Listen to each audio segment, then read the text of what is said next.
2 a 2, como devemos trabalhar, como Deus ele nos ensinou, como Jesus nos ensinou a trabalhar, de 2 a 2.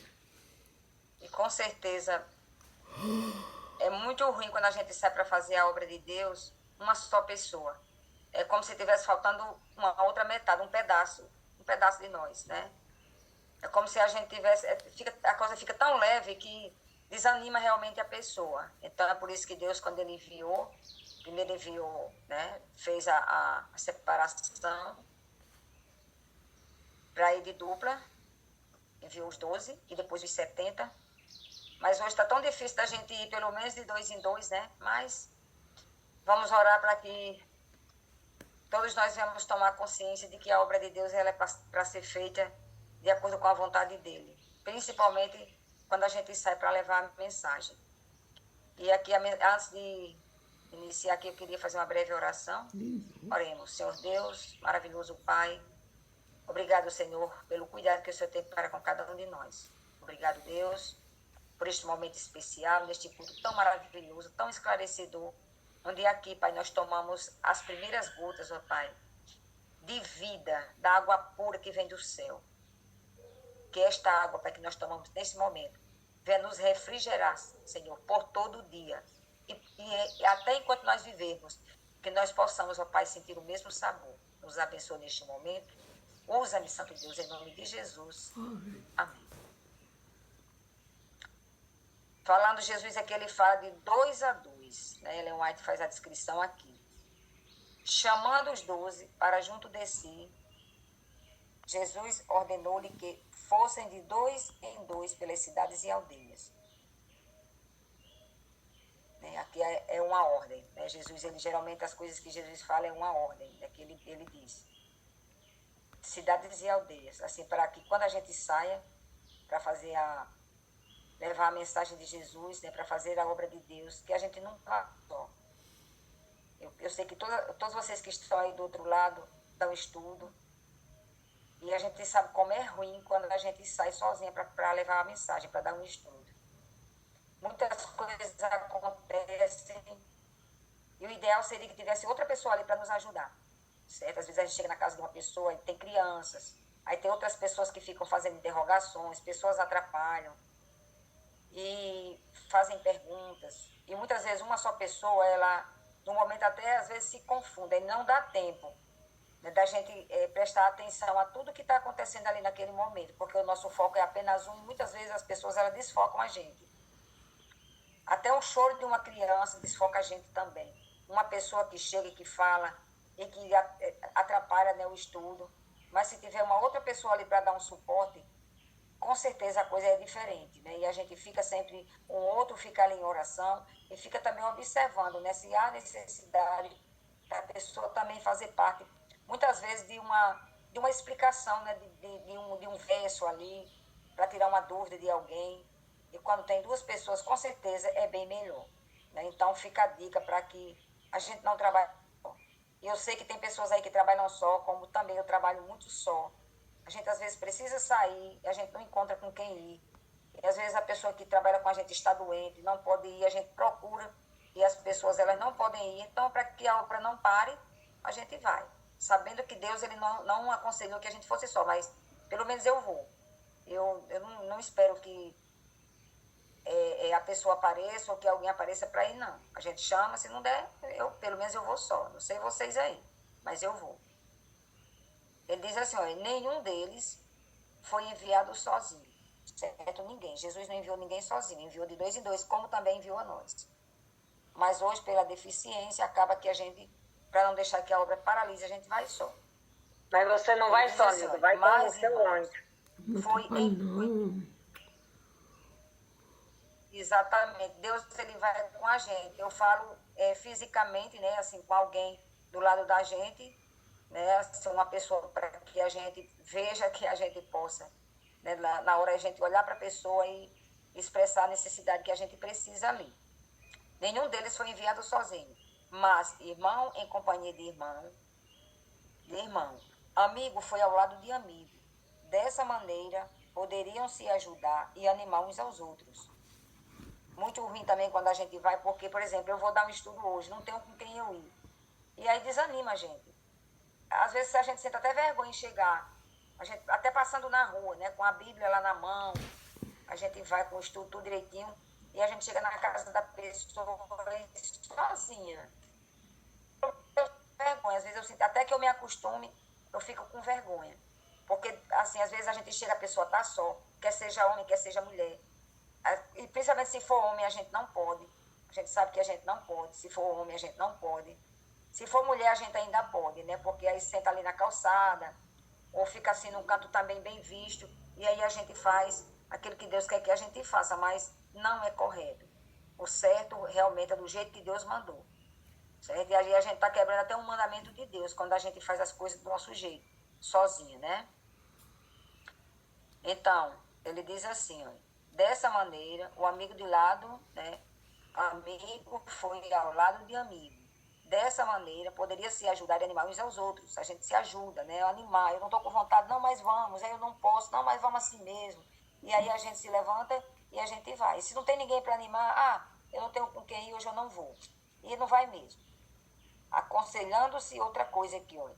Quando a gente vai, a gente conversa, a gente tiver com alguma dificuldade, a gente conversa ali, a gente ora, a gente se aconselha, né, entre si ali, e dá certo, né? A gente vai e dá certo. A força de um supre a fraqueza do outro. Ajuda demais. Isso ajuda demais. Experiência própria. Da mesma forma, ele enviou posteriormente os 70. Era o plano do Salvador que os mensageiros do Evangelho assim se relacionassem.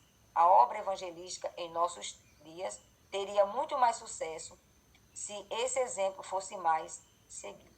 Então, com certeza, se a gente trabalhasse da forma que Jesus ensinou, se a gente fizesse da forma que ele ensinou, com certeza o serviço seria, para Jesus, teria um êxito bem melhor.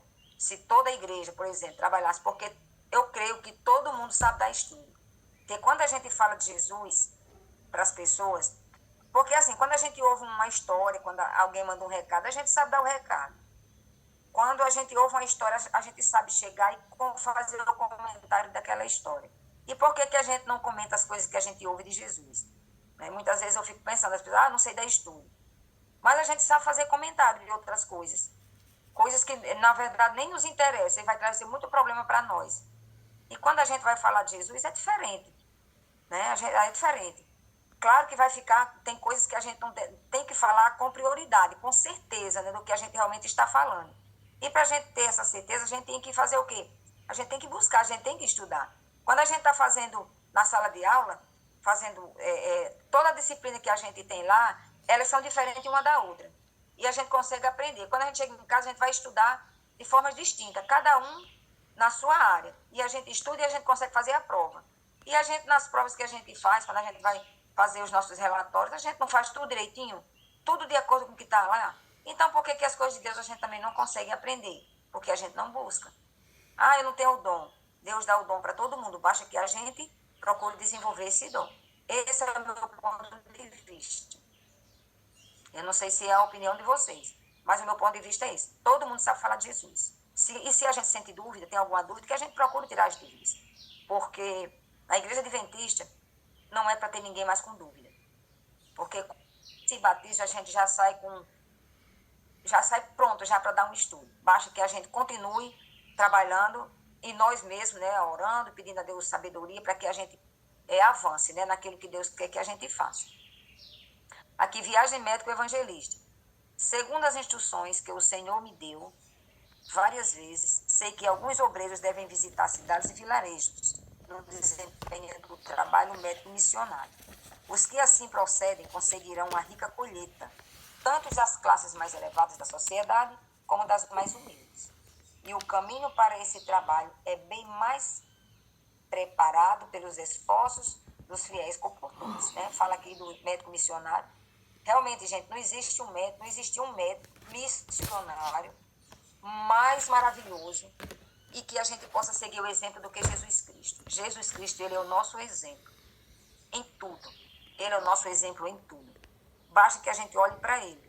Se a gente nunca esqueça de olhar para a cruz. Quando a gente olha para lá, a gente vê Jesus e a gente vê tudo que Jesus fez por nós. e tudo que Jesus nos ensinou, e tudo que Jesus quer que a gente ensine também. Então, é nossa missão. Muitas vezes a gente vê um verso desse aqui, não, mas eu tenho que ser formado em medicina para levar uma mensagem de esperança para uma pessoa. Porque saúde também é esperança. Né? Quando trata-se da saúde, também é esperança. E é bem curioso que não precisa a gente ser médico mesmo. Você quer ver uma diferença aí? Vocês querem ver? Você chega em qualquer lugar e fale sobre eu não como carne. Basta a gente dizer isso aí. Eu não como carne. E muitas vezes as pessoas estão ali, mas por quê? E você come o quê? E aí começa uma história, a gente puxa uma história. E dali a gente faz uma palestra. Ali com aquelas pessoas que estão ali, no automático eles começam a perguntar e a gente começa a falar sobre o porquê, o que acontece, o que a gente precisa para suprir aquela necessidade que a carne supostamente teria para nós e que as pessoas dizem que se vocês não comerem, vai acontecer várias coisas e a gente vai mostrar. E quando a gente está preparado para isso, a gente aprende, porque a gente tem como aprender, a igreja ensina como a gente se preparar para isso aí, para esse tipo de pergunta e muitas outras coisas mais relacionadas à nossa saúde. Então, fica bem mais interessante, né? Aí fala aqui sobre a questão dos comportores, né? A importância da comportagem, né? E no momento em que a gente está levando uma mensagem dessa, né? Mensagem de saúde, a gente também está comportando. A gente comporta também. A gente vê que tem muitos exemplos de comportores aí, que eles contam, né? Que eles vivenciaram também. Qual é o foco? É que se vende mais, né? Com o pessoal da comportagem. Se vocês procurarem saber, acho que alguém que está aí do outro lado já comportou, é exatamente a questão da saúde. São os livros de saúde, o material que as pessoas mais procuram. E é a partir desse material que as pessoas elas chegam a Jesus. Já ouvi vários testemunhos. Eu tenho esse livro aqui, Medicina e Salvação, que ele é muito bacana. Ele está bem relacionado aqui a essa mensagem de hoje. E Jesus aqui, Ellen White fala sobre uma obra combinada de Jesus, né? A obra combinada de Jesus, que diz assim, aqui na página 12. Os enfermos devem ser curados mediante os esforços combinados do humano com o divino. Toda dádiva, todo o poder que Cristo prometeu a seus discípulos, envia ele àqueles o que servirem com fidelidade. Então, quando nós saímos para o campo missionário, a gente também tem que se sentir médico também, porque a gente não vai consultar ninguém, mas muitas vezes o que aquelas pessoas precisam é exatamente de saúde, e elas querem saber a questão de saúde, né? O que vai acontecer, e isso é muito interessante, porque quando a gente está saudável, tudo funciona na gente, principalmente a nossa espiritualidade, para a gente ajudar outras pessoas. Eu queria ler, já sei que já venceu o tempo aí, mas eu queria ler só mais um tópico aqui, que fala sobre a questão do melhor remédio. Olha. Qual é o melhor remédio? A religião da Bíblia não é prejudicial à saúde do corpo ou da mente. O nosso melhor remédio é a Bíblia, é Deus. A influência do Espírito de Deus é o melhor remédio que pode ser recebido por um homem ou uma mulher doente. Ele diz, o céu todo é saúde. E quanto mais plenamente forem compreendidas as influências celestiais, tanto mais certa será a recuperação do enfermo.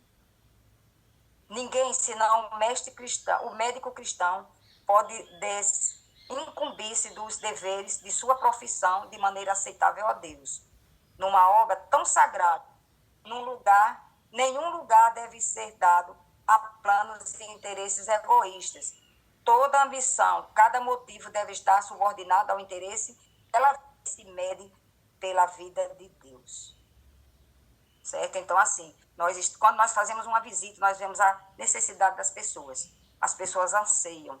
Hoje é uma necessidade das pessoas. Quando você quer conseguir um estudo bíblico, você quer fale sobre saúde. Chegou, está doente, começa a falar e você já introduz aí, de repente você consegue um estudo bíblico. Certo? Então, tem muita coisa aqui. Esse livro, gente, olha, quem não tem ele ainda, procure conseguir e leia. Como é maravilhoso esse livro, Medicina e Salvação, muito maravilhoso, certo? Então, vamos orar. Se alguém quiser fazer mais alguma consideração, aí uma mensagem muito bacana, sabe? Que tem muita coisa para a gente falar, mas infelizmente o tempo é muito pouco. Eu quero, Nilza, fazer um pedido de oração, mais um pedido de oração, que nós já temos pedido aí nos grupos. Eu não sei se muitas pessoas já sabem, mas nós aqui desse grupo vou informar. Uma situação bem delicada da nossa irmã Toinha. Ela está com a perda de visão do olho direito e nós fomos juntos ao médico e a médica, as esperanças são chances poucas, né? Mas nós sabemos que temos um Deus poderoso, né? Ela teve uma inclusão de veia central da retina. Ela teve um sangramento, as veias do olho dela romperam e por isso ela não está vendo. E o tratamento é caro, delicado e não garante que ela possa voltar a ver normal, entendeu? Pode ser só uma clareza mais um pouco, mas é uma dificuldade. E a gente sabe que as situações financeiras não são fáceis, né? Mas como nós somos filhos do Rei do Universo, estamos confiando que Deus tem as suas providências na vida dela, né? Dessa situação. E teve uma trombose no olho. Assim como você tem uma trombose na mão, que às vezes não movimenta mais, e às vezes você pode voltar a movimentar. Assim é a situação do olho dela. Mas eu peço que vocês orem por ela, por toda a situação dessa situação e toda a sua vida e sua família, né? Para que Deus possa agir. E eu creio que Deus já está agindo. O que eu queria falar a respeito da comportagem é o seguinte, né? Eduardo está aí no grupo, ele presenteou uma cena bem interessante que a gente passou lá em Panguaçu. Aí foi visitar a prefeitura de lá. Enquanto eu estava fazendo a palestra para as pessoas que estavam na sala mais a gente, um rapaz chegou, pegou o livro do Grande Conflito e saiu. As pessoas que ouviram a gente fazendo a palestra, eles não compraram um material sequer. Mas o rapaz que pegou o Grande Conflito e saiu foi a pessoa que realmente comprou. E outras pessoas estavam chorando durante a visita. Então, o Ministério de Comportagem, ele ensina o seguinte: independente de você ser comportor ou não ser, a mensagem deve ser do jeito. Por meio do celular, a gente nunca sabe quem vai estar ali nos ouvindo, tá entendendo? Então é importante a gente usar os meios de comunicação para a gente fazer nosso trabalho missionário. Pode orar aí, Nilza. Era isso que eu queria pedir, viu?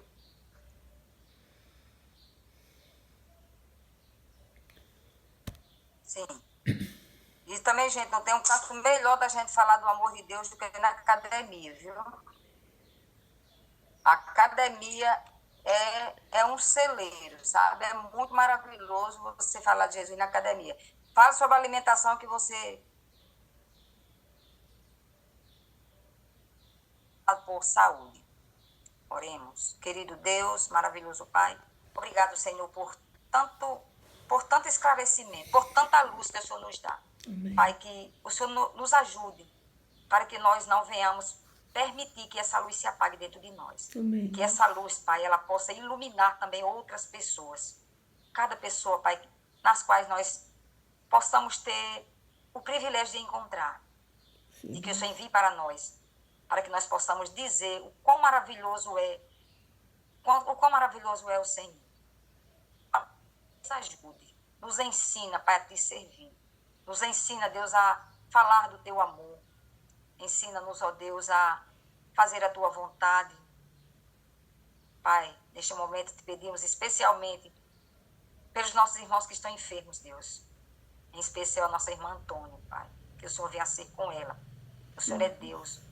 O Senhor foi quem criou cada célula sendo do nosso corpo. E o Senhor sabe a função de todas elas. E o Senhor sabe, Pai, qual é a célula neste momento, Pai, que está atrapalhando, Senhor, a visão da tua serva. Querido Deus, se for da tua vontade, assim como o Senhor curou tantos outros, Pai. O Senhor curou o cego de nascença. A tua filha enxerga, Pai. Mas está acontecendo esse problema. Que seja feita a vontade do Senhor, meu Deus, na visão dela. Pois o Senhor sabe da necessidade que ela tem de enxergar para fazer a tua vontade de uma forma excelente, Pai. Como ela já costuma fazer. Que o Senhor a abençoe.